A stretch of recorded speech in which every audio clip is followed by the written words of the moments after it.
Yo quiero que vayamos a la palabra de Dios, al libro de Daniel.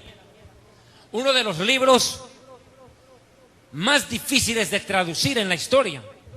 El libro de Daniel es un auténtico sancocho, una auténtica ensalada de idiomas. Porque de pronto un versículo está escrito en hebreo hasta la mitad, la segunda parte del versículo en arameo, se entrecruzan palabras en arameo y hebreo, y ha sido uno de los libros, le repito, más difíciles de traducir. Curiosamente, el libro de Daniel es uno de los más importantes de la Biblia. Prácticamente es el Apocalipsis del Antiguo Testamento. Hay que tomar en cuenta que el profeta Daniel abarca 45% de su libro hablando de profecía bíblica. 45% del libro de Daniel es profecía bíblica. Impresionante. 58 profecías en el libro de Daniel. 58 profecías tiene. Un fantástico libro de Daniel. Pero una de las profecías más connotadas, más importantes y más sencillas de interpretar, curiosamente, es la profecía de la estatua de Nabucodonosor. ¿Quién fue Nabucodonosor? Fue gobernante del imperio babilónico. Este hombre que destruyó el templo de Jerusalén, el primer templo que los judíos teníamos, el Beit Hamikdash. Nabucodonosor, quien destruyera Jerusalén, destruyera el primer templo, se llevó cautivo al pueblo judío a la tierra de Babilonia, en el actual Irak. Los judíos estuvimos cautivos por 70 años en Babilonia. Y en ese tiempo de la historia, el profeta Daniel, quien vivió después de Jeremías, obviamente, escribió estas profecías que han cambiado, o que han descrito, mejor dicho, dramáticamente el curso de la humanidad. El libro de Daniel, capítulo 2, presenta un sueño tenido por el rey Nabucodonosor. En este sueño, y podemos ver las imágenes, el rey Nabucodonosor observó una estatua con cabeza de oro, brazos de plata. Podemos ver que tenía también, vea los brazos de plata, el vientre de bronce y las piernas de hierro. Estas dos piernas de hierro que representaron imperios también, enseguida lo voy a explicar, y los pies de hierro mezclado con barro cocido con 10 dedos. Esta imagen que vio el rey Nabucodonosor lo turbó, lo dejó asustado. Este hombre, estando durmiendo, recibe el sueño y no entendía qué era lo que estaba viendo. Y mandó a llamar a astrólogos, a brujos, a los sabios de su reino, a ver quién podía interpretar este tremendo sueño que había tenido Nabucodonosor. Y no se halló nadie capaz de interpretar ese sueño. Es más, Nabucodonosor se enojó tanto que ordenó la muerte de sus profetas si es de que ellos no interpretaban el sueño. Vea Daniel capítulo 2.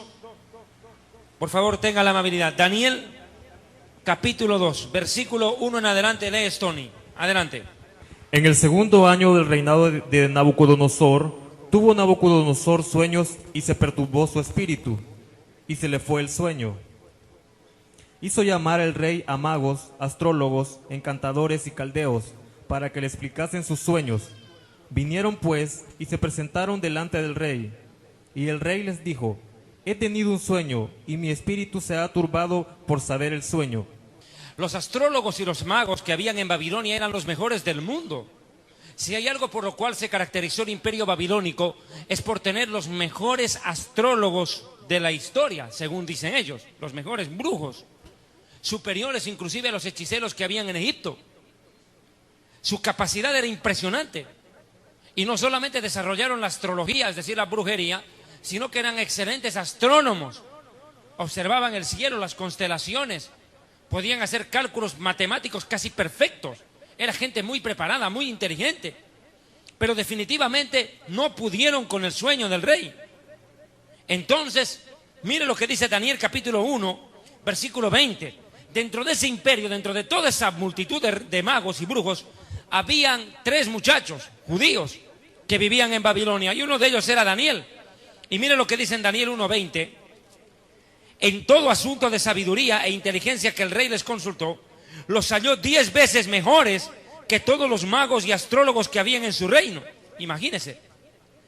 Daniel era 10 veces más sabio que cualquiera de estos brujos o magos, que no pudieron interpretar el sueño y que fueron condenados a la pena de muerte. Entonces el profeta Daniel en el capítulo 2, versículo 16 dice: y Daniel entró y pidió al rey que le diera tiempo y que él le mostraría la interpretación al rey. Luego se fue Daniel a su casa e hizo saber lo que había pasado a Ananías, Misael y Azarías, sus compañeros, para que pidiesen misericordias al Dios del cielo sobre este misterio, a fin que Daniel y sus compañeros no perecieran con los otros sabios de Babilonia, no que ellos más iban a morir.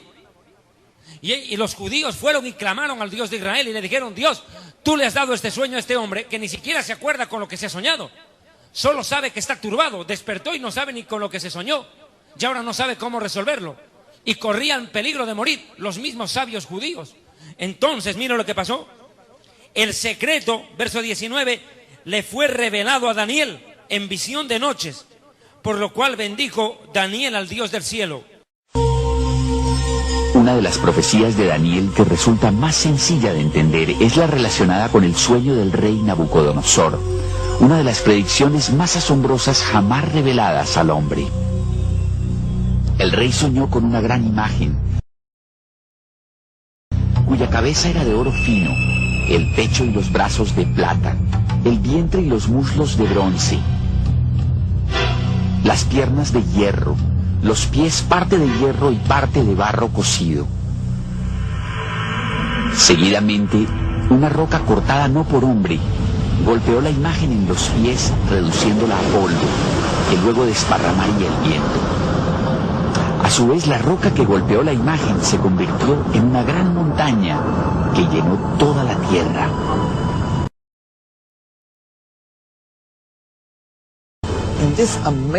Cada una de las partes de esta impresionante visión simboliza un imperio que, según lo predicho por Dios, regiría el mundo.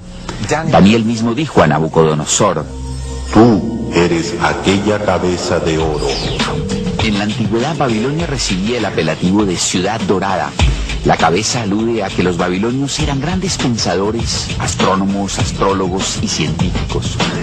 Los dos brazos de la imagen simbolizan el siguiente gran imperio, plasmado luego de una alianza entre los medos y los persas, que conquistaron Babilonia en el año 538 a.C.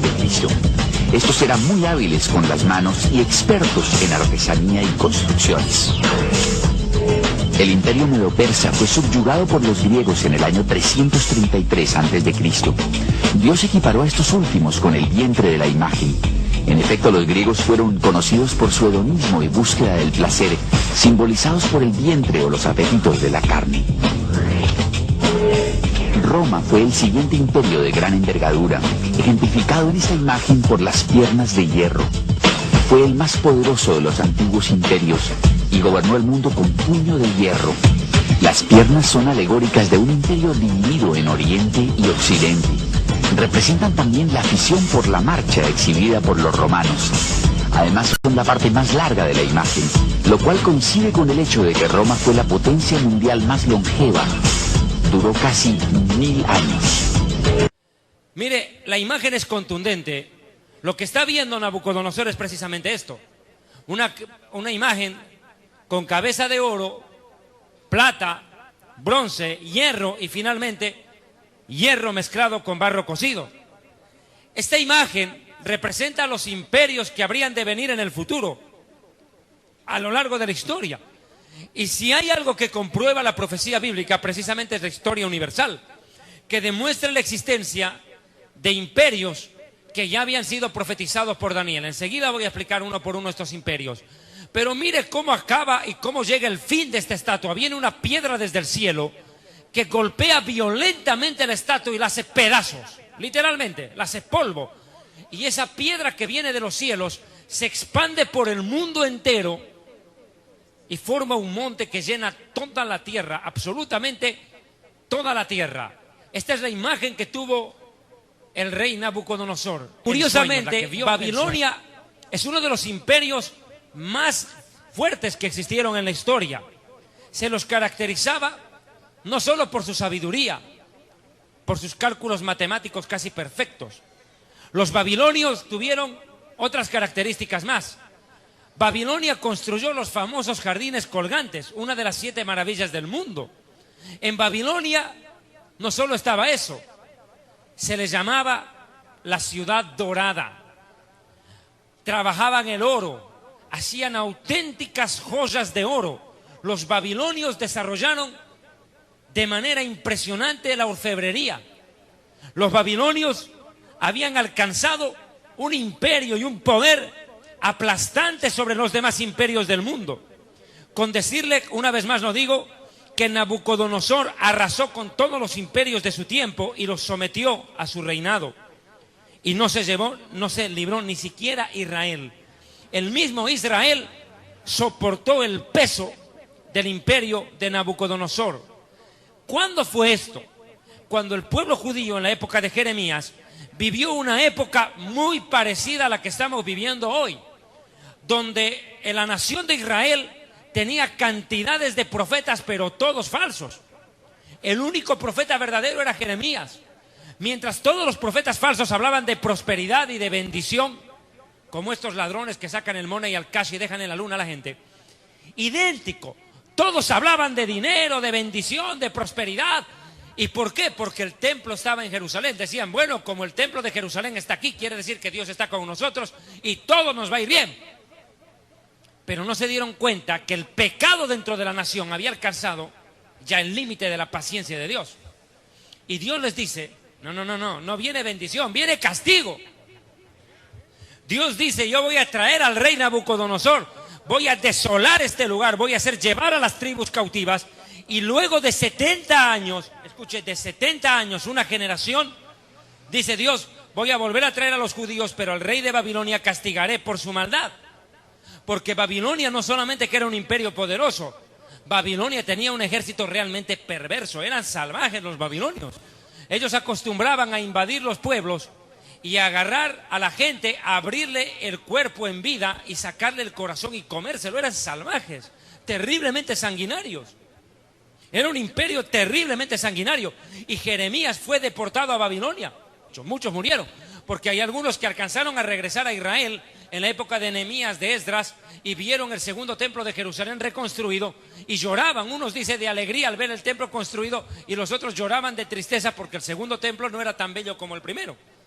Pero vea ese lapso de 70 años donde Daniel también existió, el profeta Daniel vivió, fueron el lugar donde se escribieron estas profecías. Textual, vea por favor una vez más.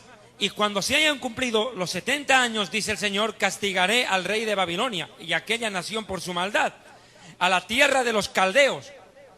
Asirio Caldea o Babilonia es lo mismo. Se lo llama imperio asirio caldeo o también babilónico. Y lo convertiré en desolación perpetua, y eso es lo que ha pasado. Hoy en día, ¿qué ha quedado de Babilonia? Nada. Claro que en ese mismo territorio desarrollaron su historia países actuales como Irak y como Irán en el Golfo Pérsico, en ese mismo marco geográfico. Ahora, hay que entender esto, que Babilonia representa en la Biblia no solamente el imperio babilónico. La primera utilización de la palabra Babel o Babilonia ocurrió con la Torre de Babel, cuando vino la confusión de los idiomas. Pero también Babilonia representa la confusión religiosa. En Babilonia se formaron prácticamente todas las religiones falsas del mundo. Aún las que existen hoy tienen una profunda raíz babilónica. Eso está para hablar en otro tema. El catolicismo comparado con la religión babilónica es la misma fotocopia. La misma fotocopia. Es el mismo Dios, la misma forma de adoración. Adorar a una mujer con un niño en brazos, que era costumbre de los babilonios. Y le estoy hablando del 586 antes de Cristo. 586 antes de Cristo. Lo cierto es de que el imperio babilónico terminó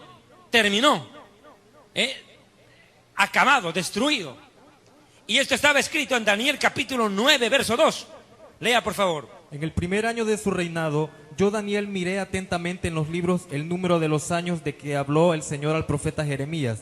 en los que habían de cumplirse las desolaciones de Jerusalén 70 años. Mire, el mismo profeta el mismo profeta Daniel, en este pasaje podemos ver, el profeta Daniel tuvo que consultar las profecías de Jeremías. Escuche bien lo que le estoy diciendo. El mismísimo profeta Daniel tuvo que leer el libro de Jeremías y constatar que estaba escrito que el pueblo judío después de 70 años regresaría a su tierra. Daniel fue un hombre sabio que profetizó ello. Pero no solamente esto. Después de esta situación ocurrió algo. El rey Nabucodonosor murió y le dejó su lugar al rey Belsasar. Belsasar fue sucesor de Nabucodonosor. Este rey armó tremenda pachanga, tremenda rumba, tremenda fiesta y cometió un pecado que desagradó a Dios terriblemente. ¿Cuál fue el pecado del sucesor de Nabucodonosor, el rey Belsasar? Cuando el pueblo judío estaba en Israel todavía y Nabucodonosor había invadido, destruye e incendia el templo de Jerusalén. Incendió. Pero antes de incendiarlo, sacó todos los utensilios de oro, de plata, los vasos de plata y de oro en los cuales se presentaban ofrendas al Dios del cielo. Y en esos mismos vasos ordenó que le sirvieran vino y se pegó la borrachera. Hasta perder el sentido. O sea, utilizar utensilios sagrados para profanarlos es un pecado terrible. Vea Daniel capítulo 5. Por favor, vea Daniel capítulo 5. Y la escritura que trazó... Vea el versículo. Espera un momentito. Déjame un cachito acá. Daniel capítulo 5. Mira lo que pasó. Daniel capítulo 5 mientras se encuentran los hermanos.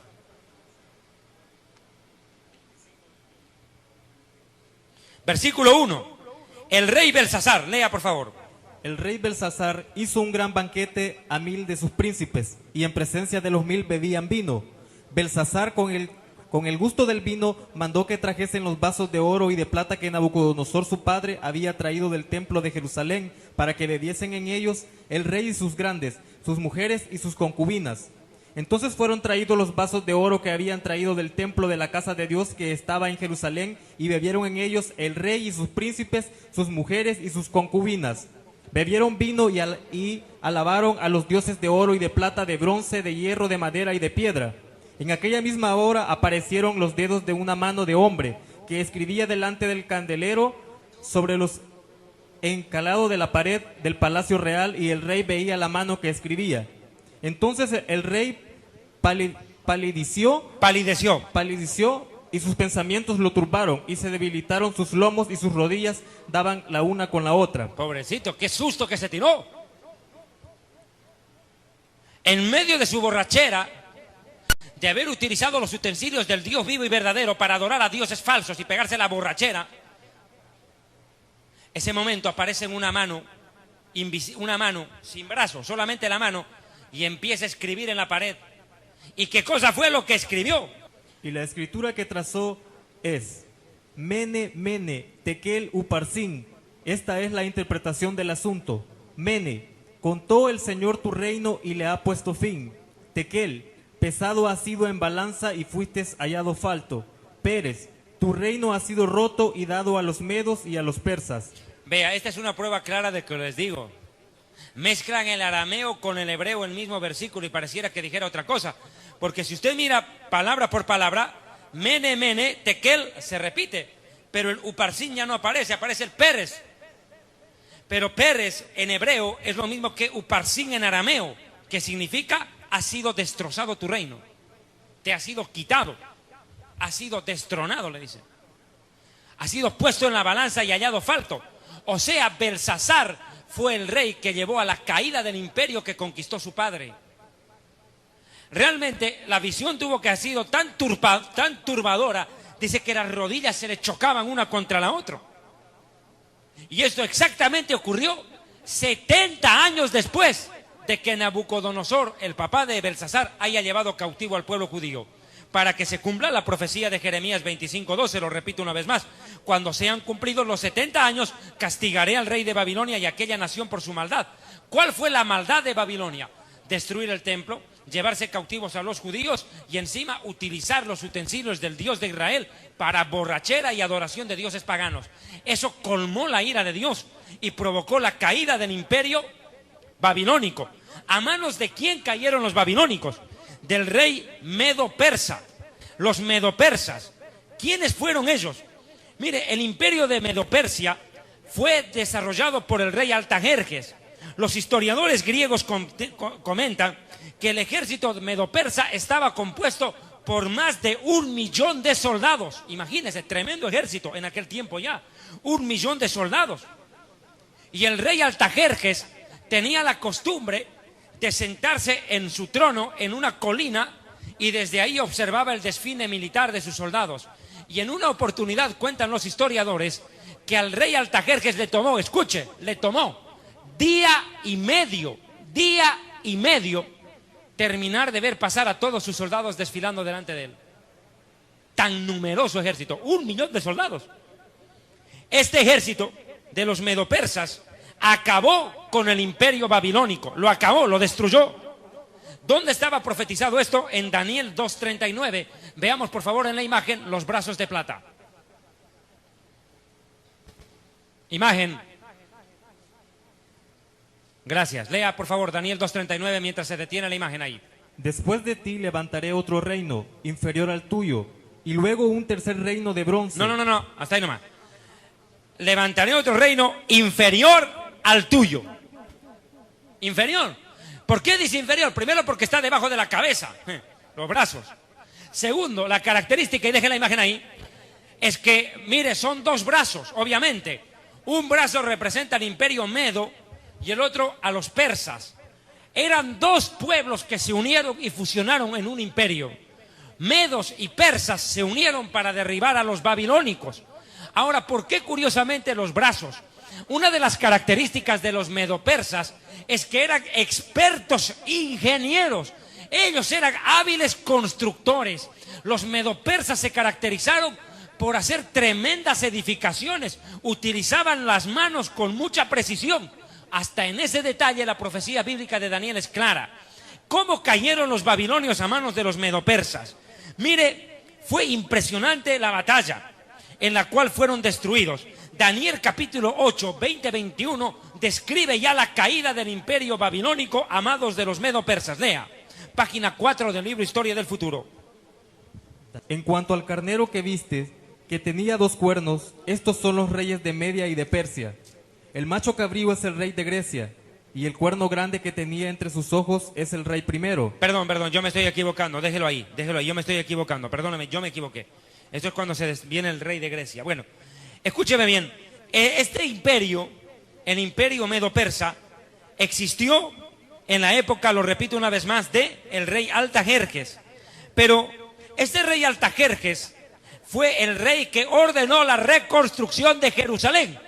Este rey Artajerjes jugó un papel preponderante en las profecías bíblicas, porque tal es así de que el libro de Nehemías y el libro de Esdras tienen directa relación con Artajerjes, porque fue en vida, en la época de Artajerjes, cuando el Dios de los cielos tocó el corazón de este rey medo-persa y se ordenó ya prácticamente el edicto para reconstruir la ciudad de Jerusalén después de la devastación. Y vamos a ver más adelante en otra prédica, en otro mensaje, cuando hablemos de la profecía de las 70 semanas de Daniel, la clara influencia que tuvo el imperio medo-persa que posibilitó el regreso de los judíos, el regreso de Nehemías, el regreso de Esdras, la aparición de Ageo, de Zorobabel, de Zacarías y de Malaquías. Los profetas posteriores tuvieron directa relación con el imperio medo-persa, porque fue en los días de Artajerjes cuando se cumplieron cantidades de profecías y entre ellas la edificación del segundo templo. Por eso es importante. Pero este imperio medo-persa, cifrado en los brazos de plata, tuvo su correlación posterior cuando años después el rey de Grecia, aquí viene, por favor vamos al vientre de bronce, ahí tenemos la imagen por favor del imperio medo-persa. Ahora detenémonos ahí por un momento en el vientre y muslos de bronce. Representan al imperio de Grecia. Este imperio griego, dirigido por uno de los más grandes guerreros de la historia. Mire, yo estoy seguro que después del rey David, Y quién sabe, Sansón y el rey David, Alejandro Magno, del cual voy a hablar ahorita, Alejandro el Grande, fue el más grande guerrero de la historia. Las crónicas mencionan que Alejandro el Grande logró reunir solamente, escuche, un ejército pequeño para acabar con el imperio medo-persa. En comparación, no era nada. Si los medo-persas tenían 1 millón de soldados, Alejandro el Grande tenía solamente 32.000. 32.000 soldados utilizó Alejandro el Magno para vencer a 1 millón de soldados. Dígame si eso no es ser inteligente. Los macabeos fueron una familia numerosa que tomó las armas contra los griegos. Y ellos ganaron muchos adeptos. Ahí empezaron los celotes. Surgieron ellos. Entonces, ¿qué ocurrió? El imperio griego fue enfrentado por una minoría judía, los macabeos. ¿Qué ocurrió en los días de los macabeos? Ponga cuidado. Como quiera que la ciudad de Jerusalén estaba sitiada, por favor, ¿me permite, Pastor Vidal, el candelabro que tiene usted? ¿Me permite, por favor? Esos días que la ciudad de Jerusalén estaba sitiada, ocurrió un milagro impresionante que dio origen a una de las fiestas más grandes de la nación de Israel hasta el día de hoy. Voy a esperar unos segundos en esto. Mire, ocurrió en estos días el sitio de Jerusalén, cercada la ciudad, y el templo de Jerusalén vivió uno de los momentos más difíciles de su historia. Gracias, pastor, muy amable. El candelabro, la menorá. Este candelabro, que para nosotros los judíos tiene un gran valor, hecho de oro puro, orden de Dios a Moisés. El candelabro se tenía una orden que no se apagara ni de día ni de noche. Tenía que mantenerse ardiendo las 7 lámparas permanentemente. Pero como quiera que la ciudad de Jerusalén estaba sitiada por los griegos y no había acceso ni de entrada ni de salida a la ciudad, este candelabro que funcionaba con aceite de oliva amenazaba apagarse. Entonces los sacerdotes judíos estaban desesperados, no sabían qué hacer. Entonces, uno de los sacerdotes yendo al baño, uno de los levitas yendo al baño, entró por unos pasadizos y descubrió, cuenta la historia, milagrosamente una botella sin abrir, una botella con aceite de oliva para hacer arder el candelabro. Este hombre corrió y le dijo al sumo sacerdote lo que había encontrado, le mostró y le dijo: mira, aquí tengo aceite de oliva. Y le dijo: no esperen un segundo más, echen el aceite de oliva. La porción de aceite alcanzaba solo para un día, nada más que para un día. Pero milagrosamente el aceite alcanzó 8 días. 8 días. Por eso es de que los judíos tenemos un candelabro que tiene un brazo más por acá y otro más por acá. Un candelabro de 9 velas, que es el candelabro de Hanukkah, la fiesta de las luces o de la dedicación, recordando la época de los macabeos. ¿Por qué tiene 9 ese candelabro? Mucha gente me ha preguntado: hermano, ¿acaso no es de 7? Porque yo he visto candelabros de 9. Sí, porque con una vela se van encendiendo las otras 8, porque el milagro duró 8 días. Curiosamente, al final de los 8 días, Israel venció a los griegos. Cuando se acabó el aceite, les vencimos a los griegos después de 8 días y pudimos meter aceite al templo para seguir haciendo arder las lámparas como de costumbre. Fue un milagro de Dios, un milagro de sobrevivencia. En esa época, los judíos tuvieron que desarmar el altar por donde se había sacrificado el puerco y construir un nuevo altar. Por eso se llama la fiesta de la dedicación, porque tuvieron que rededicar el altar a Dios, sacar las piedras y colocar nuevas piedras y hacer nuevos sacrificios en ese altar. Y ya meter el aceite nuevo para dejar ardiendo el candelabro. Ahora, en esta fiesta del Hanukkah, en esta fiesta donde se enciende el candelabro de las 9 velas, se encienden uno por noche. Se va encendiendo uno por noche. Recién en la 8ª noche arde todo, porque el milagro de Dios fue progresivo. Es más, si no hubiera habido la sobrevivencia judía, escuche, si el pueblo judío no sobrevivía en los días de los macabeos, Jesucristo no hubiera nacido. así de simple, porque los griegos pretendían exterminar a los judíos, y si lo hubieran logrado, Jesús no hubiera llegado a nacer. Imagínense, tal es la relevancia histórica de la fiesta del Hanukkah. Ahora mire, a esto quiero llegar. Yeshua, Jesús, ¿celebró la fiesta del Hanukkah? Sí, vea Juan capítulo 10. Lea, por favor. Era invierno, y en Jerusalén estaban celebrando la fiesta en que se conmemoraba la dedicación del templo. Jesús andaba por el pórtico de Salomón. Entonces los judíos le rodearon y le preguntaron: ¿hasta cuándo nos vas a tener en dudas? Si eres tú el Mesías, dínoslo de una vez. Jesús les contestó: ya se los dije a ustedes, no me creyeron. Ok, celebrábase en Jerusalén la fiesta de la dedicación, o la fiesta del Hanukkah, la fiesta de las luces. ¿Cuándo? En invierno. ¿Cuándo es eso? A mediados de diciembre. A mediados de diciembre los judíos celebramos la fiesta del Hanukkah. O sea, vea que esta fiesta que hubo en la época de los griegos, la victoria de los macabeos, es hasta el día de hoy una fiesta importante para Israel, tanto que el mismo Mesías Yeshua la vivió en sus días. Ok, después del imperio medo-persa vinieron los griegos fueron vencidos por los judíos, y a la postre el imperio griego se fue desvaneciendo. ¿Y qué ha quedado hoy en día de Grecia? La mitología, la Ilíada de Homero, ha quedado el recuerdo de los filósofos griegos, pero como imperio Grecia pereció. En su lugar se levantó otro imperio que sometió a los griegos, los venció. ¿Quiénes? Los romanos. Veamos por favor la imagen, los pies de hierro. Las piernas de hierro, veamos por favor en esta imagen, representan los dos imperios romanos, el imperio romano de Oriente y el imperio romano de Occidente. Este imperio romano, como está escrito aquí, era de hierro, aplastaba, pisoteaba, era un imperio prácticamente invencible.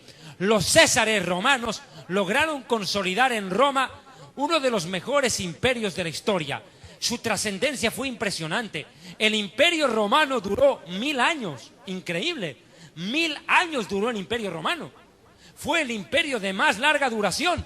Es más, por eso está descrito con las piernas de hierro. Las piernas son largas. Quiere decir que el imperio duraría mucho tiempo. El imperio romano existió como tal durante 1000 años. Aunque hubo una división, quiero hacer una explicación de esto. Vea Daniel 2:40. Y el cuarto reino será fuerte como el hierro, y como el hierro desmenuza y rompe todas las cosas, así él lo desmenuzará y lo quebrará todo. ¿Cuándo se produjo la división del imperio romano? Tras la muerte del emperador o César Constantino. ¿Quién fue Constantino? El primer papa de la Iglesia Católica. El primer papa. Él fue. Porque, mire, escúcheme bien lo que le voy a decir. Hasta antes de Constantino, los cristianos eran perseguidos y masacrados por los romanos. Los masacraban y los mataban. En la época de Diocleciano, con Trajano, el pueblo cristiano era perseguido a muerte, el pueblo judío también. A los cristianos los llevaban ante los leones y se los comían delante de la multitud. O agarraban y los quemaban vivos en las hogueras. Nerón, el famoso emperador Nerón, incendió la ciudad de Roma y culpó a los cristianos del incendio. Y los cristianos fueron masacrados en Roma. Entonces, ¿qué ocurrió? Después surgió Constantino. Constantino era un excelente político, una visión política deslumbrante. Constantino tenía un problema. ¿Cuál? El surgimiento del imperio, de la religión cristiana era una amenaza para el imperio romano. Era una terrible amenaza. ¿Por qué? Escúcheme bien. Mataban a un cristiano y en vez de hacer desaparecer a la iglesia, la gente se convertía en masa. ¿Me está escuchando? Pensaban que con eso iban a acabar con la iglesia. ¿Pero qué pasaba ahí? Agarraban a los cristianos por su fe y los llevaban al circo romano y los hacían arrodillarse en el piso. Ahí. Y les soltaban el león. Y toda la gente aplaudía, gritaban de júbilo cuando veían eso. Pero de pronto, el cristiano que estaba a punto de morir empezaba a alabar a Dios, a cantar alabanzas. A punto de morir. Entonces la gente que estaba mirando el espectáculo se sentía tocada por Dios. Y esa gente no esperaba que el predicador le diga pasen al frente los que quieren entregar su vida a Cristo. No, no, no. Esa gente, al ver la fe de ese hombre o de esa mujer, al ver que con amor se entregaba a la muerte, con amor a Dios, y no maldecía a la gente que lo estaba matando, por el contrario decía, Señor, perdónale sus pecados, la gente sentía el toque de Dios. Y mucha gente bajaba de las graderías, cuentan los historiadores romanos como Heródoto, bajaban de las gradas y se iban al piso a ser comidos por los leones con nosotros. Así se convertían. Eran una iglesia verdadera, una iglesia que vivía y moría por su fe, una iglesia perseguida, no perseguidora, una iglesia sufrida. No digo una iglesia perfecta, pero en los días del Imperio Romano la iglesia floreció. Los verdaderos hombres de Dios surgieron. Los verdaderos predicadores daban su vida por la fe, por la sana doctrina. Contendían contra los filósofos griegos, contendían contra los césares romanos, porque cuando un predicador decía ¿quiénes aceptan a Cristo como Señor?, era buscarse la muerte, porque reconocer como Señor a alguien era reconocerlo como el rey del imperio, y en el mismo imperio no pueden haber dos reyes.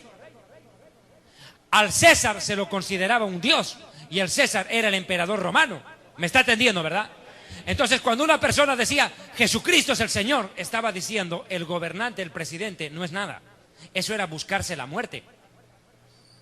Por eso, reconocer que Yeshua es el Señor era más que confesar con la boca. La palabra confesar en el idioma griego tiene varias formas de decirse. Recuerdo este momento, la palabra confesar con la boca es una cosa, pero confesar con la vida es la palabra martureo. Martureo es de donde viene la palabra mártir. Jesús dice, no todo aquel que me diga Señor, Señor, entrará en el reino de Dios. O sea, está diciendo, no cualquier bocón que venga de boca para afuera a decir Señor, Señor, va a entrar al reino de Dios. Porque la palabra que Dios demanda que se confiese es martureo. O sea, ¿cuál? Mártir. El que confiesa con la vida hasta la muerte que Él es el Señor. Es decir, sé fiel hasta la muerte y te daré la corona de vida. Hasta la muerte. Esos que confiesan con la vida, con la sangre, con el testimonio, esa gente que defiende la verdad con pasión, con amor, y que están dispuestos a vivir y a morir por amor a su Dios, esos son los que verdaderamente confiesan que Jesús es el Señor, pero no de boca afuera, sino confiesan con la vida, con las acciones, no con la boca. ¿Cuántos alaban a Dios? Así creció la iglesia.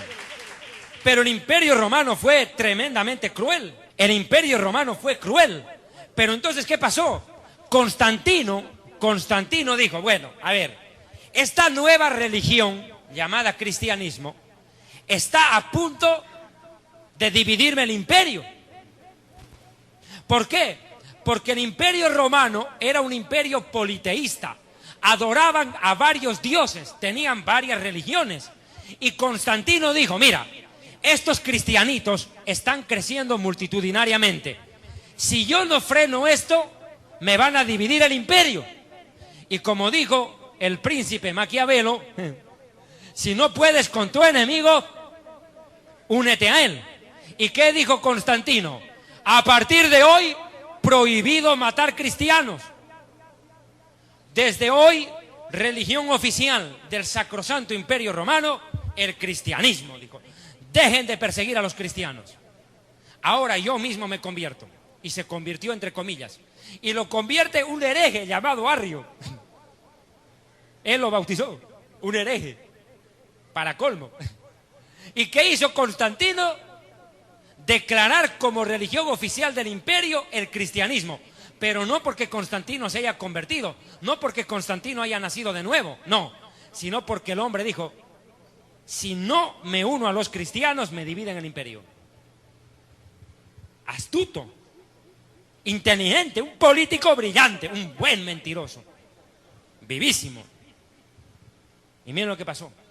Unió por primera vez, unió el cristianismo con el Estado. Y ahí surgió la ramera, la Babilonia, la Iglesia Católico Romana. Surge ahí. la cual fornica con los reyes de la tierra. Por eso, a mí me parece incongruente que un pastor evangélico, un siervo de Dios, deje el púlpito para lanzarse de candidato, terminando haciendo lo que antes criticaron. Antes los evangélicos atacaban a los católicos. Ramera del Apocalipsis, ustedes fornican con los gobernantes de la tierra. ¿Y qué están haciendo muchos pastores? Igual o peor que los otros. Una vergüenza. Una vergüenza. Dejan de servir al Dios para servirse de Dios y utilizar a la iglesia para llegar al poder. Y como dijo un predicador hondureño, cuando un pastor se lance a la presidencia o a la alcaldía, vote por un vago. Porque si el predicador es capaz de darle la espalda a Dios, imagínese lo que le hará el Estado, le va a robar. Lo va a acabar. Si con el reino de los cielos no es fiel, imagínese con los hombres. Y como dijo este mismo predicador hondureño, a Jesús, cuando multiplicó los peces y los panes, lo quisieron hacer no presidente de la República del Salvador, no. Le dijeron, rey, queremos hacerte rey. Ni siquiera presidente, rey. ¿Y Jesús qué dijo? ¿Gracias? No, digo no. Mi reino no es de este mundo, fuera. Qué curioso. Yeshua rechazó el gobierno, pero hoy en día usted ve a los predicadores, vamos a conquistar las naciones, el próximo presidente será cristiano y por ende pastor. Y ahí vienen estos apóstoles de la prosperidad, para que vea al grado de degeneración que cayeron. Por eso le digo, pastor que se mete en política, ha dejado de servir a Dios y se convierte en un peligro para la sociedad. Porque al darle la espalda a Dios, imagínese lo que hará con el pueblo. Por eso, 1000 veces mejor votar por un ateo que por un pastor. 1000 veces mejor. Por lo menos usted sabe a lo que se atiene con el ateo. En cambio, con el cristiano apóstata es más peligroso que el diablo suelto. Así de simple. Ahora, ¿qué pasó? Este imperio romano se dividió en dos. Por eso son dos piernas de hierro. Representan el imperio romano de Oriente y el de Occidente. Léame el párrafo, por favor, concerniente a esa página 7, mijo. Párrafo. Imperio Romano de Occidente. Con su capital Constantinopla, la cual hoy se conoce como Estambul y se halla en Turquía, y que fuera también el lugar de ubicación de la antigua ciudad de Bizancio. Fue capital del Imperio Romano hasta su derrota a manos de los turcos, con el sultán Mohamed III, en el año 453 de la era cristiana. Luego surgió el Imperio Romano de Oriente y que después cayó, con su capital actual, la ciudad de Roma, fundada, según la leyenda, en el año 753 a.C., por dos muchachos llamados Rómulo y Remo, dos niños abandonados, huérfanos, que fueron amamantados por una loba, según la leyenda, y que ellos fueron los que consolidaron el Imperio Romano. ¿Quiénes destruyeron al Imperio Romano de Oriente? Escuche bien, lo repito una vez más, los bárbaros. Los bárbaros acabaron con los romanos de Oriente en el año 476 después de Cristo. Ahora, hay que ser en esto claro. ¿El Imperio Romano desapareció de la historia? Muchos dicen que sí, yo digo que no, y disculpe por qué.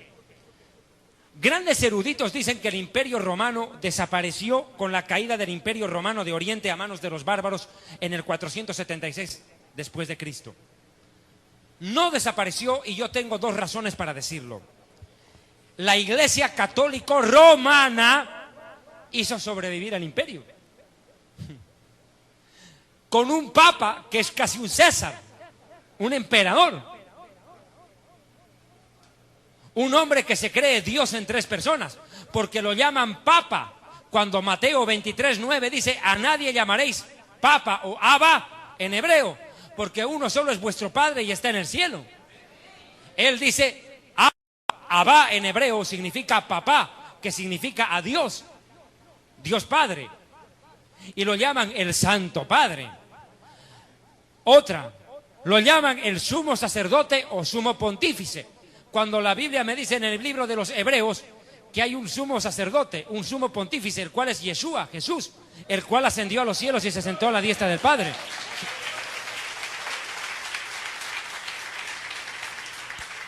Y lo llaman Vicaris Filii Dei en latín, representante del Hijo de Dios.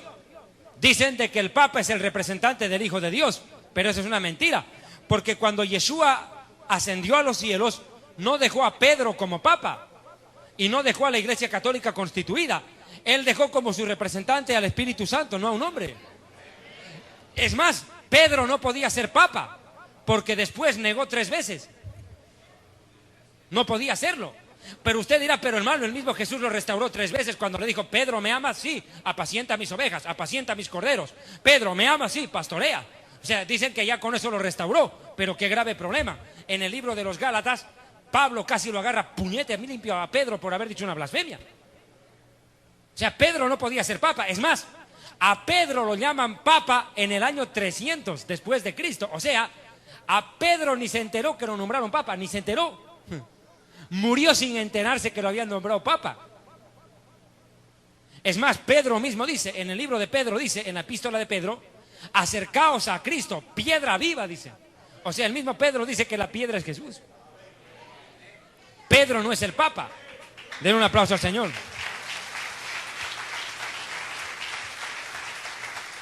Vea, esa es una mentira. Esa es una gran mentira de la historia. Pero dice, hermano, pero Jesús le dijo: sobre esta piedra edificaré mi iglesia. Ahí edificó el papado. Eso es mentira. Mentira, total. Y yo invito a que puedan ver mi prédica en televisión, una entrevista con el ex sacerdote católico Yatensi Bonilla. Está en internet. Ahí hablamos acerca de las traducciones de este versículo de Mateo, cuando dice: de cierto te digo, Pedro, que sobre esta piedra edificaré mi iglesia. Hay que ir al contexto. Jesús está hablando con sus discípulos y les pregunta a sus discípulos: ¿quién dice la gente que soy yo? Y le dice: mira, uno dice que tú eres Jeremías, otros dicen que eres Elías, otros dicen que eres Jeremías, que eres uno de los profetas. Jesús dice: pues esta gente no sabe ni quién soy yo. Y les pregunta a ellos: ya, ¿y ustedes quién creen que soy yo? Y Pedro se levanta y le dice: Atajuja Mashiach ben Elohim, Eloheya. Tú eres el Mesías, el Hijo del Dios vivo. ¿Qué responde Jesús? Pedro le dice: esto no te lo reveló ningún humano, sino mi Padre que está en el cielo. Y le dice: sobre esta piedra edificaré mi iglesia. ¿Cuál es la piedra? No Pedro, sino lo que Pedro dijo. Lo que Pedro dijo con su boca es la piedra de la fe de la iglesia. ¿Sobre qué está fundamentada la iglesia? Sobre la creencia de que Jesús es el Mesías. Denle un aplauso al Señor. O sea, en ese pasaje de Mateo, Jesús nunca endiosó a Pedro. Nunca le dijo: Pedro, ahora tú eres la cabeza de la iglesia. No, nunca. Lo que dijo Jesús es: sobre lo que tú has dicho, Pedro, se edifica mi iglesia, no sobre lo que tú eres. No es sobre Pedro, sino sobre lo que Pedro dijo. La piedra es lo que... Es más, 1 Corintios 10:4 dice que la roca es Cristo. No es Pedro. Ahora mire, así vino el Imperio Romano. Cayó. Posteriormente, quiero que veamos, por favor, porque ya estamos sobre la hora, los pies de hierro mezclado con barro cocido. Vamos a la imagen, por favor. Veamos la siguiente etapa de la estatua de Nabucodonosor y su implicancia histórica. Mire esta imagen, por favor, deténgase. Los pies del Imperio Romano, con las piernas del Imperio Romano de hierro, continúan hasta llegar a esta imagen que estamos viendo. 2 pies que están formados por hierro mezclado con barro cocido. ¿Qué representa esto? El último imperio de la historia. Cuando el Imperio Romano cae como imperio y pervive en la historia a través de la Iglesia Católica Romana y del derecho romano, base del derecho en el mundo, de las leyes en el mundo, llega el tiempo en el cual se levanta un nuevo imperio surgido de los pies. Puede quitar. La continuación de las piernas son los pies. O sea, que el imperio último tiene que descender directamente de Roma. Exacto. Y ese imperio es la Unión Europea, que existe dentro del marco geográfico del antiguo Imperio Romano. O sea, el Imperio Romano resucitado es la Unión Europea, y ahora vamos a ver su implicancia profética. Daniel 2:41-45, el imperio del anticristo. Lea. Lo que viste de los pies y de los dedos, en parte de barro cocido de alfarero y en parte de hierro, será un reino dividido, pero habrá en él algo de la fuerza del hierro, así como vistes el hierro mezclado con barro cocido. Y por ser los dedos de los pies en parte de hierro y en parte de barro cocido, este reino será en parte fuerte y en parte frágil. Así como vistes el hierro mezclado con barro, así se mezclarán por medio de alianzas humanas, pero no se unirán el uno con el otro, como el hierro no se mezcla con el barro. Mire, esto es lo que está pasando hoy. ¿Qué es lo que se está hablando en este tiempo? Globalización, acuerdo multilateral, acuerdo bilateral, tratado de libre comercio multilateral, acuerdo bilateral, acuerdos, pactos de gobiernos, gobiernos uniéndose, bloque con bloque, bloque con bloque. La Unión Europea se ha unido. ¡Qué increíble! La Unión Europea surge casi a principios de 1960, prácticamente en 1959, con el nombre de Mercado Común Europeo, curiosamente bajo el Tratado de Roma. Mire, escuche, el tratado, el documento, el certificado de nacimiento de la Unión Europea se llama el Tratado de Roma, curiosamente. O sea que en Roma tuvo su origen la Unión Europea, para demostrar el cumplimiento fidedigno de la profecía bíblica. Ahora mire, segundo, dice de que estos piernas de hierro con pies de barro, no se van a unir, pero se van a mezclar. Eso es lo que está pasando. Países fuertes con países débiles se unen, pero no, se mezclan, pero no se unen. No hay, ¿cómo se llama? No hay un estándar igual, que todos los países son ricos, no. Unos son más débiles, otros son más fuertes, pero se están fusionando, se están uniendo. Y no solamente está pasando en la Unión Europea eso. Cantidades de bloques económicos se están fusionando. Podemos hablar, por ejemplo, del Mercosur. Es un bloque económico, es un acuerdo. Y acá dice Daniel en la parte final del versículo 43. Lee, por favor, el 43. Así como vistes el hierro mezclado con barro, así se mezclarán por medio de alianzas humanas, pero no se unirán el uno con el otro, como el hierro no se mezcla con el barro. Alianzas humanas. ¿Y qué es lo que se está viendo? Presidentes que se unen con presidentes, gobernantes con gobernantes, pero no hay unión con Dios. Es acuerdo entre políticos, acuerdos entre humanos. Eso es lo que se está viendo. Consolidando el proceso, ya no para una globalización económica, que aspira a una sola moneda mundial, que terminará siendo el microchip del anticristo. A la final va a llegar a eso. Pero sino también a una globalización política. Y quiero leer una parte de mi libro, Historia del Futuro, para tomar en cuenta lo que dijo el secretario general de las Naciones Unidas, el anterior secretario general de la ONU, y mire a lo que están apuntando ellos. Mire, escuche lo que dice en la página 143 de mi libro, el ex secretario general de las Naciones Unidas, Kofi Annan. Escuche lo que declaró. Mire, escuche, léalo por favor, si no hallamos, dice. 143 de Historia del Fútbol. Lea, amigo, por favor, coopéreme. Quien hasta hace poco fuera secretario general de las Naciones Unidas, el africano Kofi Annan, declaró ante varios presidentes algo realmente estremecedor. Si no hallamos la paz con urgencia en Oriente Medio, el mundo se incendiará.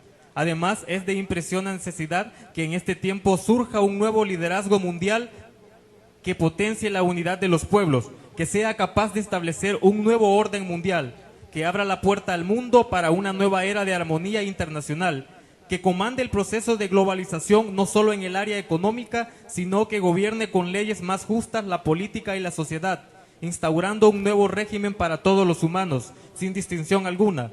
Venga de Dios o del infierno mismo, lo recibiremos con los brazos abiertos. ¿Qué tal? Venga de Dios o del infierno mismo, lo vamos a recibir con los brazos abiertos. Al líder, al político que sea capaz de globalizar al mundo y unirlo bajo la bandera de paz y seguridad, no solo para el Oriente Medio, sino para el mundo entero. ¿Qué quieren crear? Una nueva era, una nueva etapa para el mundo. Y eso es lo que Daniel, él es Kofi Annan, precisamente él es Kofi Annan el que hizo esta declaración a la revista Der Zeit, El Tiempo de Alemania. Qué impresionante declaración, diabólica.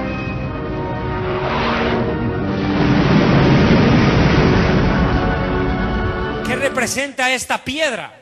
Es la roca inconmovible de los siglos, el Hijo de Dios.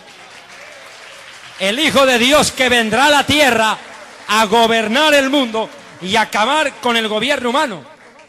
Porque como dijo Thomas Hobbes, el gran sociólogo y economista inglés Thomas Hobbes, El hombre es el lobo del hombre, dijo. Es una gran verdad. Mientras el ser humano gobierne a sus semejantes, habrá pobreza, desigualdad, desempleo, maltrato, discriminación, pobreza, va a haber todas las desgracias, mientras el hombre gobierne a su prójimo. Pero cuando el Hijo de Dios venga, acabará con la estatua y con todo sistema humano y creará un reino eterno e inconmovible. Ve a Daniel capítulo 2, 44, 45. En los días de estos reyes, el Dios del cielo levantará un reino que no será jamás destruido, ni será el reino dejado a otro pueblo. Desmenuzará y consumirá todos estos reinos, pero él permanecerá para siempre. De la manera que viste que del monte se desprendió una piedra sin que la cortara mano alguna, la cual desmenuzó el hierro, el bronce, el barro, la plata y el oro. El gran Dios ha mostrado al rey lo que ha de acontecer en lo porvenir, y el sueño es verdadero y fiel su interpretación. ¡Qué impresionante! ¡Qué impresionante! El anticristo será vencido por el Hijo de Dios. Y estos 10 reyes que apoyarán al anticristo desafiarán al Hijo de Dios cuando Él esté viniendo. Porque cuando uno mira, por favor, el Apocalipsis, vamos por un momento, por favor, al Apocalipsis, capítulo 18, me parece, capítulo 18 de Apocalipsis. Estos 10 reyes que representan los 10 dedos de la estatua o los 10 cuernos de la bestia del Apocalipsis, estos 10 gobernantes que estarán apoyando al anticristo van a tratar de evitar que el Hijo de Dios descienda a la tierra. Van a hacer hasta lo imposible por evitar que Él descienda a la tierra. Apocalipsis capítulo 17, versículo 12 al 14. Lea. Y los 10 cuernos que has visto son 10 reyes, que aún no han recibido reino, pero por una hora recibirán autoridad como reyes juntamente con la bestia. Estos tienen un mismo propósito, y entregarán su poder y su autoridad a la bestia. Pelearán contra el Cordero, y el Cordero los vencerá, porque Él es Señor de señores y Rey de reyes, y los que estén con Él son llamados y elegidos y fieles. Vea, pelearán contra el Cordero, y el Cordero los vencerá. Pero pelearán, tratarán de evitar que la piedra los golpee, tratarán de evitar que esa piedra que viene del cielo frene su imperio. Pero nadie podrá frenar esa piedra que baja desde el cielo. Vea Apocalipsis capítulo 19, 11 en adelante. Lea usted. Entonces vi el cielo abierto, y he aquí un caballo blanco, y el que lo montaba se llamaba Fiel y Verdadero, y con justicia juzga y pelea. Sus ojos eran como llama de fuego, y había en su cabeza muchas diademas, y tenía un nombre escrito que ninguno otro conocía sino él mismo. Estaba vestido de una ropa teñida en sangre, y su nombre es el Verbo de Dios. Y los ejércitos celestiales vestidos de lino finísimo, blanco y limpio, le seguían en caballos blancos. De su boca sale una espada aguda para herir con ella a las naciones, y él las regirá con vara de hierro. Y él pisa el lagar del vino del furor de la ira del Dios Todopoderoso, y en su vestidura y en sus muslos tiene escrito este nombre: Rey de Reyes y Señor de Señores. Qué tremendo, fuerte el aplauso. Sigan leyendo, fuerte aplauso. Mire, pero el anticristo no va a quedarse a aplaudir cuando el Hijo de Dios baje del cielo. Vea el verso 19 en adelante. 19, siga leyendo. Y vi a la bestia, a los reyes de la tierra y a sus ejércitos reunidos para guerrear contra el que montaba en el caballo y contra su ejército. Esta es la batalla del Armagedón, pues. Escúcheme bien, preste rapidito atención. Escuche. El Armagedón es la guerra de los chinos, 200 millones de chinos, contra todas las naciones en Jerusalén. Ahí se encuentran, todos contra los chinos. Luego, cuando el Hijo de Dios empieza a bajar a la tierra, dejan de pelear entre ellos y empiezan a disparar al cielo, para que el Hijo de Dios no baje.